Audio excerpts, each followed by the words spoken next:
The final video in this series considers enforcement issues and is based upon a presentation given by HSE at the Legionella Training Day in Perth in December 2008. This is the Science Museum in London. The Science Museum's air conditioning cooling tower was inspected by officers of the Health and Safety Executive and found to contain Legionella pneumophila, the bacterium causing Legionnaire's disease. The Board of Trustees of the Science Museum were charged, as employers, with failing to discharge their duty under Section 3, Subsection 1 of the Health and Safety at Work, etc. Act 1974, to conduct their undertaking in such a way as to ensure, so far as was reasonably practicable, that persons not in their employment were not exposed to risks to their health and safety, in that members of the public outside the building had been exposed to risks to their health due to an inadequate system of maintenance of the air conditioning system. The appellant submitted at the end of the prosecution evidence, and again at the end of all the evidence, that there was no case to answer, as no actual risk to the public's health had been proved. Both submissions were rejected. In summing up, the judge directed the prosecution did not have to prove that members of the public had inhaled the bacteria, or that the bacteria had been outside the building to be inhaled, but that it was sufficient if there had been a risk of it being there. The appellants were convicted and appealed against conviction. The appeal was dismissed. The court held that under Section 3, Subsection 1 of the 1974 Act, it is sufficient for the prosecution to prove that members of the public were exposed to a possibility of danger, that the risk of harmful bacteria might emerge into the atmosphere outside the appellant's building had exposed members of the public to a possibility of danger, and that, accordingly, since the jury had been entitled to conclude that the defendants had not discharged the burden of proving that they had taken all practical steps to minimize the risk, the conviction could not be said to be unsafe and unsatisfactory.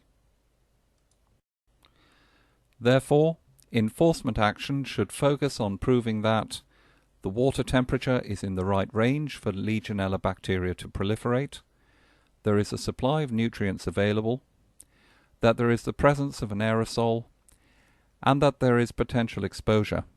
It is not necessary to prove the presence of Legionella bacteria.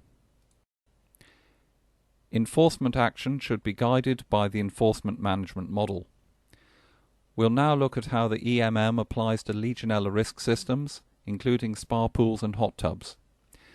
The EMM guides the user through measuring the risk gap and considering the compliance and administrative arrangements that apply. For the purposes of EMM, Legionella is in hazard group 2, which matches to a serious health effect with single or low casualties in the model. That puts us here in Risk Gap Table 2.1. The benchmark for compliance is nil or negligible risk. The risk gap is determined by comparing the benchmark on the bottom axis with an assessment of where the duty holder is in terms of actual risk.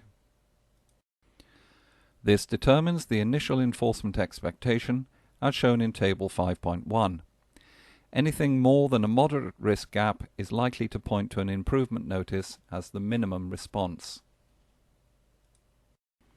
And the same in Table 5.2 for administrative arrangements such as lack of risk assessments or poor record keeping. So, for example, an inadequate or missing risk assessment would indicate an improvement notice under Regulation 6 of COSH. Unsatisfactory cleaning and disinfection would indicate either an improvement notice or a prohibition notice under Regulation 7. One of the other benefits from the pilot work that we've been doing in Argyll and Bute has been that we've collated a single document recording all the various problems that we've encountered and the relevant standard for compliance drawn from guidance. This is intended to be a reference document for inspectors as we continue to inspect and seek improvement of all the spa pools and hot tubs in the area. Thank you for following this video series so far. If there are any questions, these are my contact details.